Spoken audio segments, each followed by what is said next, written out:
Curtis, so my friend Tony went to Japan and he saw this sweet ass Rocky Kuroda carp shirt, so he bought it for me. Curtis, look. It even has the numbers on the back. It's like a t-shirt jersey.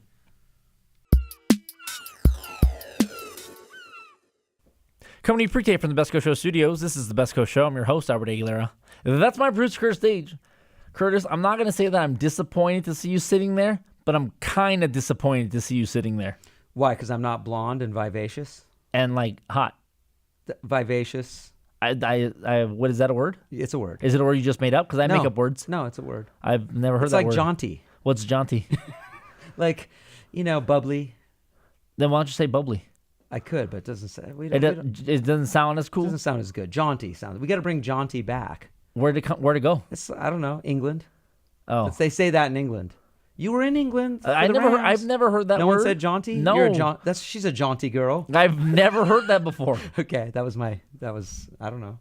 That's what. And they refer to women as birds. Okay. Really weird. She's a jaunty bird. Okay, here's the thing with English people, right? English people or England in general is like, growing up during the holidays, you have these cousins that you only see during the holidays. Yes. So they come and visit, and it's really awkward. I hate those people. And you kind of know them, but don't really know them. But then your aunt and your mom insist that you guys interact and play with each other, so it's kind of awkward. Yeah. And then you're sitting down playing video games, and they go for player one, and you're like, whoa, this is my house. I'm player one. Pump the brakes on player one. Yeah. So that's kind of how the interaction with English people is. Every English person that I've encountered, yes. They're all like your bad cousins that you're awkward with? When you first meet them, sure. Okay. All right. So they're not jaunty? No. Well, they're not nice people. Really? Like Americans were nice and loud and outgoing and, hey, how are you? English people are not. I think it's because of the weather, though, because English people have the same kind of personality that people in Seattle do. But when they move out here, they're fantastic. Oh, yeah, because they're like, what? What is that giant ball of flame in the sky? Yeah. It's called the sun. Because I have English friends that are out here. They're great. Yeah, because they're not sour, because they're getting bitter. vitamin C from the sun. It's vitamin D, dickhead. Is it? Okay, whatever. I didn't know that. Vitamin C is from like oranges and shit. But that has nothing to do with the sun. It has nothing to do with vitamin D. With the sun or our episode today. All right. Well, Dodgers fans, we have a Dodgers Nation episode today. We're going to be talking Dodgers. Dodgers are 26-19. They're third in the NL West. We're just, somehow the Colorado Rockies are good. And Arizona's playing the way we thought Arizona was going to play last year, so they're doing fairly well. What's great is the top three teams in the National League West really have the three best records besides the Nationals in the National League. So we got three of the best teams in the National League right now, although we are going on a tough road trip. We also have the highest run differential in the National League, which is great. So we're scoring a lot of runs and not giving up very many. Thanks, Clayton Kershaw and Alex Wood. Speaking of that, we have the best pitching in Major League Baseball. We'll talk about that a little bit.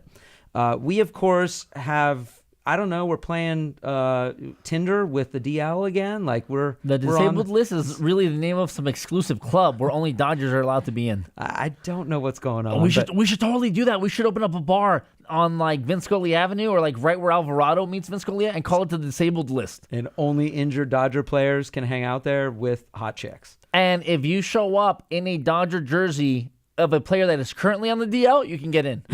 Okay, I like that. That's a good idea, right? And then, I'd like to just talk about the whole show, Cody Bellinger. The second coming of the second coming? Love it. Is that what you're calling it? Second coming He's the second coming of the second coming because Corey Seager was the first coming of the second coming. And in the event that Julio decides to play at the major league level permanently, he'll be the third second coming of the second coming. Julio will. Eventually. He's fine. He's young. They're all young. But, man, Cody Bellinger's looking good right now. So we'll talk more about him. So, Albert, let's get started. Indeed, we're going to talk about Cody Bellinger first because Curtis is the producer and he does the rundown and insists that this be a Cody Bellinger-esque episode. Look, I had a man crush on Cody Bellinger last year, and he wasn't even playing on the Major League team. I saw him in spring training, and I was like, this dude. Everybody loves Corey, but I'm telling you, Cody is going to be better than him. And the jury's still out on better. But right now, he's the best player on the Dodgers. So Cody Bellinger, being the best player on the Dodgers, has played in 25 games, 95 at-bats. He's got 9 home runs, 24 RBIs, leads the team in RBIs and home runs. And he's hitting .290. And he's played 21 less games than everybody else. Oh, okay, because he's played 25 total games, yeah. Yeah. And so he's leading the team in RBIs, OPS, home runs. He's batting .294, and he's played almost half the games. Now, I'll be devil's advocate here and just yell out sample size. True. I mean, we had Yasiel Puig for those magical few months, and then we have Yasiel Puig now for the next 3 years. Like Jock Peterson, he had an amazing first half, and then like nothing since then. And now he and Chase Utley are the Mendoza brothers. Yeah. I don't know. Looking, Bellinger this kid watches video. Apparently he watches video and finds out where pitchers, when they do get him out, he struck out 3 times on Sunday, but apparently he's watching where pitchers do get him out and he's making adjustments. Unlike Jock, who makes 0 adjustments, seemingly. Although I think Jock does, we just can't tell. I think he's always trying to tweak his stance, and that might be part of the problem with Jock, because he's always trying to change his batting stance, and I'd almost wish he'd just settle on something. But man, I don't know, that swing that Cody Bellinger has and his bat speed, and when he gets that ball into the air, it's going far. I don't even know what exit velocity he's got going, but it's high, I'm sure. It doesn't matter as long as it gets out. They're getting out, and the summer months haven't even come yet. It hasn't even gotten hot yet, and he's already got 9 home runs. It's been hot the last couple of days. But it was raining last week. So over under 35 home runs for Bellinger this year. Oh, because he's got 9. I'm going to say under just because I think he's going to hit 30, 31. Had you given me a over-under of 30, I would have gone with the over. Okay. You think that pitchers in August and September will just stop pitching to him? They won't stop pitching to him, but at some point they're going to slightly figure him out, and it's going to turn into a chess match. Like you said, he looks at film and makes adjustments, so they're going to make adjustments to his adjustments, and then it's going to go. And ultimately, a pitcher, it doesn't matter how shitty the pitcher is, always has the advantage because we know that in Major League Baseball and baseball in general, if you're someone who fails 7 out of 10 times, that means you're hitting 300, and that's fantastic. Yeah. So I think ultimately a pitcher does have the advantage, but they'll make adjustments, and then he will get tired. We're going to start playing teams, like September, August, teams that are completely out of it. So you have the expanded roster. They're bringing in younger players to pitch, and then he's just going to feast on them too to bump up his stats. Okay, so and this is assuming he stays healthy and out of the DL club. Shut up. I'm just saying. I'm just saying. Don't even. We need him to stay healthy. So Cody's looking really good. I mean, it's one of those things too that he's coming up with clutch hits in key situations, and he's hitting the opposite field as well. This is the thing that Jock Peterson struggled to do in his first 2 years, is hit to the opposite field. Jock wants to pull everything out of the park essentially, and he swings and he pulls his. Jock does all those things that you tell little leaguers not to do. Stop pulling your head out. Stop moving your feet in the batter's box. Keep your body steady. Keep he's it only level. like 21 years old, right? So is Bellinger. Bellinger's 20. I think he's younger than Jock. I don't know. He seems like he's got more going on than Jock already, and he's been in the league 25 games, 24 games. Having him and Seager, that tandem, is going to be very exciting. Now, do you think that Seager winning the Rookie of the Year last year, now do you think this year Bellinger's going to win the Rookie of the Year? I mean, he's in line for it right now, the way he's playing. The Dodgers have like a permanent fixture for Rookies of the Year. We dominate that award. We have won the most of those awards in Major League history. And it's not even close. No. You know what else we've won more awards of? Not winning the World Series? No. Who owns that? I think Cleveland owns that award. No. Cy Youngs. Oh, yes. Dodgers have more Cy Youngs than any other organization. Well, we had that stretch of Rookie of the Years with Piazza and, that. Can you name the 5 Rookies of the Year? So we had Piazza, Karros, Mondesi, Hollinsworth. Todd Hollinsworth was kind of like a Jock Peterson type character. You got one more? Nomo? And Nomo. Nice. There you go. 5. There we go. I lived through all that. I did too. So you were little. So the I was. You were a little kid. I was. You know what pisses me off? When I was a little kid, you were playing wiffle ball. When I was a little kid, they didn't have that thing they do now, and they've had the last 4 or 5 years, where the kids get to run onto the field with the players. They didn't have that when I know your son did that. They didn't have that when I was a kid. Yeah. That sucks. I know, it's nice. But we did have the Panda Club when I was a kid. What the hell was that? Or the Koala Club. Koala Club. Koala Club. Yeah. The Dodgers had like a fan club for kids, and it was like the Koala Club, and then you'd sign up, and they would send you like a comic book in the mail. Really? Yep. Why was it called Koala? That was like the Dodgers' unofficial mascot. No, we've never had a mascot. That's why I said unofficial. Oh, okay. Unofficial mascot. Okay, so let's talk a little bit about this run differential. this is an important stat because usually the Cubs had the highest run differential in baseball last year and they won the World Series. And the Indians had, I think, the second highest. And I think we had the third highest last year, if I remember correctly. And we made it to the NLCS. So this run differential might be one of the more important stats that's overlooked, but you're giving up less runs than you're scoring. That's a good thing. If you're giving up a lot less runs than you're scoring, that means you're winning a lot of games and you don't have all these close 3-2 games even. We're scoring 7 runs and giving up, 7-2 games. Those are great because you can rest guys.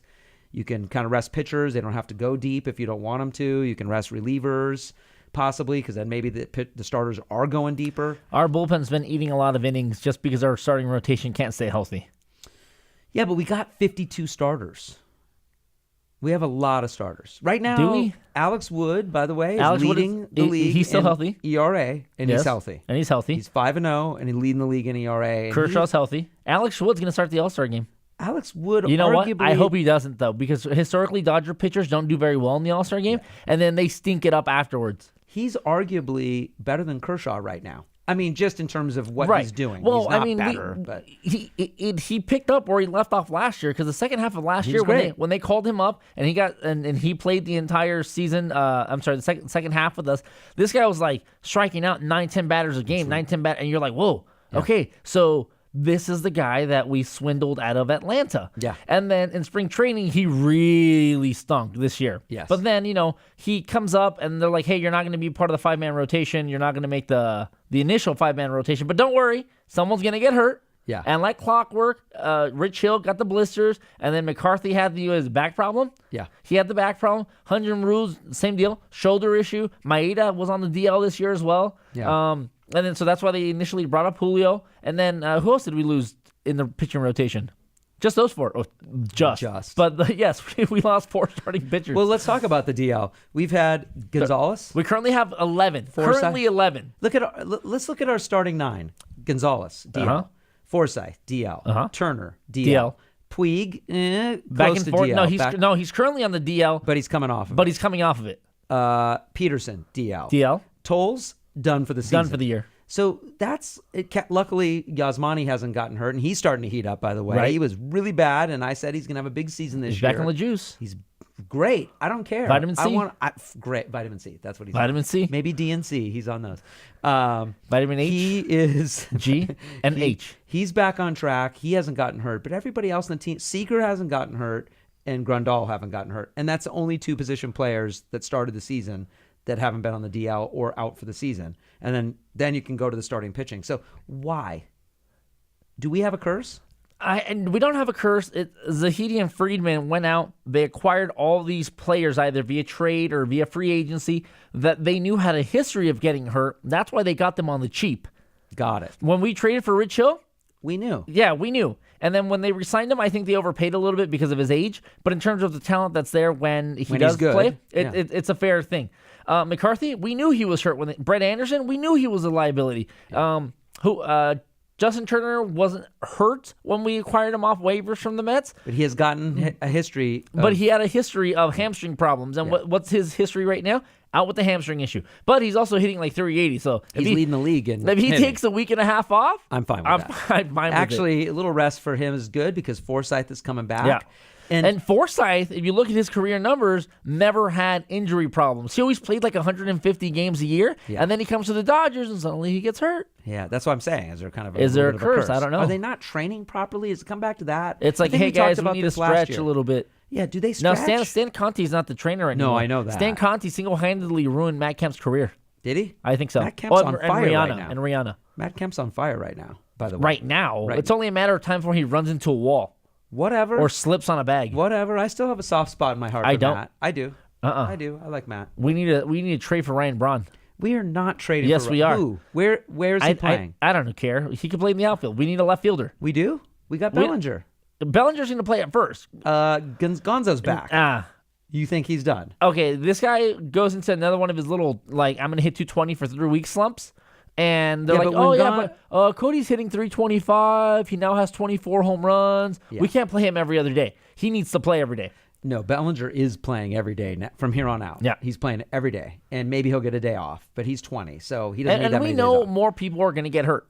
if you look at our active roster, Well, Puig's hurt now. we do not. We literally do not have a listed third baseman on the active roster. We have one shortstop listed, who's Corey Seager, one second baseman listed as Chase Utley, one first baseman listed as Adrian Gonzalez, and that is it. We don't have any other position players listed because all of our utility guys are listed as outfielders. Oh, okay.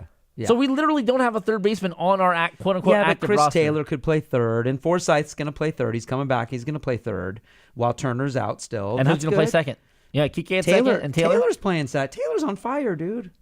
Chris Taylor is playing really, really well. He's fantastic at the moment. Where do we get him from? Seattle, right? Seattle. Yeah. Right? That's the running joke. The running joke on Twitter right now. Our good friend Taylor Nielsen over Dodger Reddit got into it with a fan because he was praising Taylor. Yeah. And this fan from Seattle was like, I watched him play for whatever amount of years. The guy sucks. And he's like, well, he doesn't suck now. Yeah, he's fine now. Yeah. He changed his batting stance. I think he I heard him in an interview. He said, look, this is my last opportunity. If I don't do this now, I'm never going to make it. Right. And so he just focused, and he really worked hard over the offseason. He worked hard in spring training. He proved himself in spring training. He had an amazing spring training, and here he is. They call him up, and he's on fire. And it's been great. And he's a good fielder, too. So Chase Utley's going back to the bench as soon as Logan comes back. Do you think that at some point this year the Dodgers take the Silver Fox out back and put him down? I think at some point this year, the Silver Fox, he's still so valuable on this team. Did you see the play he made over the weekend? He's got great tenacity. He's still got great range, heart and too. hustle. He's the reigning Heart and Hustle Award winner. He is got the most heart and hustle in the league, probably. The problem is his body is just not there anymore, and he can't catch up to fastballs. Right. I mean, he's batting less than enough. You're getting older, and it happens to every athlete. Yes. Father Time waits for nobody. I think he'll be a manager by the end of the year. He may be on the coaching staff like the bench by the coach. End of the year. Yeah. I mean, Roberts is going to go out there and argue something, get thrown out, so he's going to be like, all right, Chase, take over. I have no doubt Chase Utley will be a manager in Major League Baseball. You think so? Oh, yeah. It might be back for the Phillies. I could see Chase Utley in some kind of managing role or front office role, but he doesn't strike me as the kind of guy that's going to run out there and get into an umpire's face and talk shit. Yeah, no. He's more of like, I can see him being the Joe Torre type where he just literally sits in the corner of the dugout. Staring and just stoic and That's scarier, dude. That's scarier. I was scared of Joe Torre. Is that your Joe Torre person? Oh wait, hold up. Let me sink into my chair. That's Joe Torre, yeah. That's good. I like that. You don't have the big dark circles under your eyes. Not yet. Like Joe. No. I gotta stay up like really late and be like 55. He definitely scared me more than most managers because he looked like a mobster. Oh yeah. But Chase Utley's not gonna look like that. He looks like a model. It's gonna be tough. But he does have those steely If this eyes. were any other sport where the managers don't have to wear uniforms like, in the NBA, or he would be wearing. I could see Chase Utley being like a soccer coach and wearing like this super sharp like Italian suit. Sure. You know what I would do? I would wear it in the dugout, and they'd be like, "You can't be in there. You have," and I'd be like, "And." Yeah. I don't think anybody'd argue with Chase on that. I think he would set the precedent, and they'd start wearing suits in the dugout. Why do managers wear? My son asked me and they have numbers too. Why do they wear? And they take up a number. Yeah. Why do they wear whole full uniforms? I'm willing to bet because back in like 1870 when organized, it wasn't even 1870, like 1850s, they organized baseball, they were manager players. Yeah. So they needed a uniform. And I guess because baseball is such a traditional sport, it just kind of stuck. Because I believe Pete Rose was a manager. He was the last player last manager. I believe Pete Rose was the last player manager. That was awesome, by the way, when that happened. I don't remember that at all. I don't remember that at all. Yeah. But I think that's the only reason why, to this day, the managers still have to wear actual uniforms. Because Dave Roberts could get out there. In no other sport is that the case. No. Dave Roberts could get out there. Game 6 in the playoffs when he had a stolen base. If they needed him, he could get out there. I'm sure he could still run. Yeah, you can get him out there. Could that happen? No, you have to be on the active roster. So you have to activate the manager. You would have to be on the active roster. roster. So he could be activated. I mean, if the Dodgers wanted to sign him to a 10-day contract. 10-day contract, legitimately they could. Yeah. Only they would have to put him on the active roster. If you're not on the active roster, they can't just insert you into a game. So it's weird. I always laugh at the uniforms of the coach. I mean, remember Tommy in the uniform? And he's got the big gut hanging out and was like jogging out there. And he'd look so much better if he was in like a sweater with like khakis. And, well, that's what he wears when he goes to the games. Yeah. He always wears a sweater vest. He either has the sweater vest on or he wears a sweater around his neck. Mm-hmm. And then he's usually asleep by the 6th or 7th inning. And if we're losing, Dude, I'm asleep by the if 6th we're or 7th. losing, an assistant walks up to him and pokes him till he wakes up. Yeah. And like, hey Tommy, we're losing. We have to cut to that. We have to cut to that cliche shot of you trying to pump up the crowd. Please wake up. And he's all like, ugh. Okay. But right now, Tommy Lasorda's actually in the hospital. And how's he doing? Have we gotten a report on him yet? I don't know, but I'm willing to bet that it has to do with Too much pasta? probably. And remember his saying when he initially retired as manager because he had heart troubles and he had a heart attack, and he's like, I don't get heart attacks, I give them. Yeah. I'm sure that's what he's telling his doctors right now. Oh, yeah. It's like in the movie Major League when the coach goes to the hospital because of a heart attack and he's sitting in the hospital bed, but they won't let him watch the baseball games because it gets his heart going. So he starts listening to it on the radio, but he starts freaking the fuck out and he's like, whoa! And the staff's like, what's going on? What's going on? And he goes, oh, this, whatever British TV show he was watching, it really gets me going. And it was like Downton Abbey or something. Do you think Tommy's doing that? I don't think baseball gets him going that much anymore. I'm sure it does, but I'm willing to bet that Tommy Lasorda would be like, listen, I need this television to be playing the Dodger game. And they're going to say, sorry, Mr. Lasorda, we don't get Sportscast Net. What do they call it now? Sportsnet? Sportsnet LA. We don't get that channel. And he's going to be like, what do you mean you don't get that channel? He'll throw stuff at the So he the pissing tray, he grabs it and throws it. And then what the staff does is they reel in a little tabletop with a laptop and they illegally stream it for him because that's the only way they can watch baseball games at the hospital. That's how I do it. Yep. That's how I do it. Are you a fan of Pedro Baez yet? Side note. You know who did that when they were on the DL in a hospital bed? Who? AJ Ellis. Really? He tweeted about it. Oh, that's right. Saying how ridiculous it was that he couldn't watch Dodger games in the hospital, so he was watching an illegal stream on the fucking laptop. Another side note, it was fun seeing AJ back here this weekend. In a Marlins uniform? It's fine. I just like seeing AJ. When that fight happened, immediately I thought, someone protect Kershaw. But then my second thought was, AJ's probably walking over to him to like hold him and hug him and still protect him because they're bros. Especially the hugging part. Yeah, back to your back to your Pedro Baez-ness. Are you a Pedro Baez fan now? I've always been a Pedro Baez fan. Really? I'm the only person that defends him on the internet. Only when he's not in high leverage situations. Exactly. I'm the only person that ever. But he's been pitching pretty well in even high leverage situations. That's good. He's got Our one of the bullpen's lowest, been fantastic. He's got one of the lowest ERAs in the National Our League. bullpen has been fantastic. Yeah. So what's going to happen when they get burned out? I think at some point because they've also pitched the most innings. They in the have. National League. I think at some point they might move Julio to the bullpen. If he comes back and McCarthy's here, Woods here, and Rue and Maeda are here, I can't see Rue and Maeda going to the bullpen for any reason. We might trade for more bullpen help. When Friedman took over, he said that when he initially took over 3-4 years ago, whatever, he said, listen, the bullpen is something I'm working on now, and it's something I will always be working on because the bullpen is, no matter how good or bad it is, can always be better. Always. So I'm sure that he's keeping track of these dudes' innings. Because Romo's not panning out right now. He's struggling. His slider's not sliding. It's not moving very much. And when it does move, it's amazing. But it's moved maybe 4 times in the right place, and every other time. How does that happen? happen? Like an 8 ERA. How does that happen, right? Because there's that proverb that's like, don't fear the man that knows 10,000 punches, but the one that practices one punch 10,000 times. So I'd imagine that in his career, since he was a child throwing this slider, he's probably thrown that slider millions. A few thousand times, at least a few thousand times. How do you suddenly All it takes is your arm slot to be off just slightly? How do you suddenly lose? I don't know. You know? It's just where you release the ball for a slider, and it just... Muscle memory. Like, where's the muscle memory? The mechanics. Well, what he about might Chase be hurt. Utley? How come he can't catch up to a fastball Because he's anymore? older now, though. His reflexes are older. You don't need reflexes to throw. You need reflexes to react. True. When something's coming at you at 95 miles an hour, you are reacting to it. I get that part. I'm no scientist, but I get that part. But I still think even when you get older, your arm doesn't do what you want it to do anymore. Maybe he can't hit that slot of where he's supposed to throw the slider with the same velocity. Well, it's not like he's 40. This isn't freaking oh god, he played for the Dodgers and the Mets and the 50 other teams.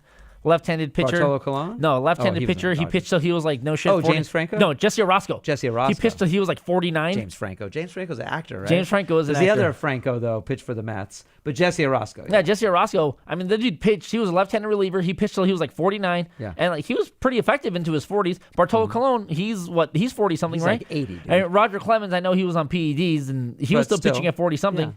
Yeah. Okay. Well, I don't know. I mean, that's I think the question they're trying to figure out with We Romo should ask right him. now. We should. Can we get Romo on the show? Is Romo on Twitter? I think he'll get on the show. We need him on the show. We'll have our people contact his people to see if we can get him on the show. He needs to. I don't know. Our people are actually pretty good at getting people on. Yeah. Our people are pretty good at contacting other people's people to get those people on our show. I don't even know what that means, but yes, We got you're people. right. So what's is Cody Bellinger going to win the Rookie of the Year? At this rate, yes. You think so? At this rate. I'm trying And to think even if he cools down a little bit, I think that if he could stay above 285 and hit somewhere in the 25-plus home run range, Yeah. I think he wins Rookie of the Year. Right now he's in line for it. There's a couple other. Is that Borg kid that we just saw for the Marlins who's got like 11 home runs? Is he a rookie? I don't know. First baseman? I was actually going to ask about He's Julio huge. because Julio came up last year, but was only up for a handful of games. I know. And then he came up this year for a handful. Like, at what point are you no longer a rookie? There's a certain amount of innings. A certain amount of games you have to play or think be so. serviced in? Yeah, I think so. Because at this rate, I think if Julio does really well soon, he might get robbed out of a Rookie of a Year award because he would no longer technically be a rookie. You know what I mean? Yeah, exactly. We got to look into that. Yeah, well, you can. if We'll you have like. our people look into it. All right. So what's our gift of the day? Guys, our gift of the day, this is the fan watching him, attending a Minnesota Twins game, and he misses a home run by, like, I don't know, an inch or something. It falls behind him. Some other kid comes up, grabs it, runs away with it, does a victory dance, and this fan is devastated. And they kept the camera on him, and this guy was like, it's like, I don't know, like he just had a winning lottery ticket that he accidentally flushed down the toilet or something. Like, this guy was dying. So Torrey Hunter started making fun of him, like, on the broadcast. Yeah. And then Torrey Hunter was like, let's send a camera crew down there. So they sent a camera crew down there, and the reporter was like, with Torrey Hunter in his ear, basically being the interpreter, not the interpreter, but the correspondent for Torrey Hunter. They're going back and forth. And Torrey Hunter's like, man, you got to want it. You got to want it. But tell him that I'll hook him up with an autographed baseball. So That's Torrey awesome. Hunter sent him an autographed baseball. That's But really good. man, that guy took it hard. It was not good for him. It was not.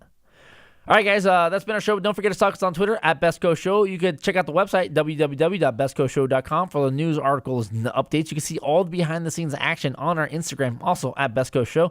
You can catch us on iTunes, SoundCloud, not Twitch, on... I always mess up... Stitcher? I always mess up Twitch with Stitcher. I don't get it. I don't know. Jesus. But we're still waiting for Marika to make a Twitch, apparently. Okay. But yeah, you can find us really anywhere podcast outlets are heard, but that's been our show, and you guys have a good night.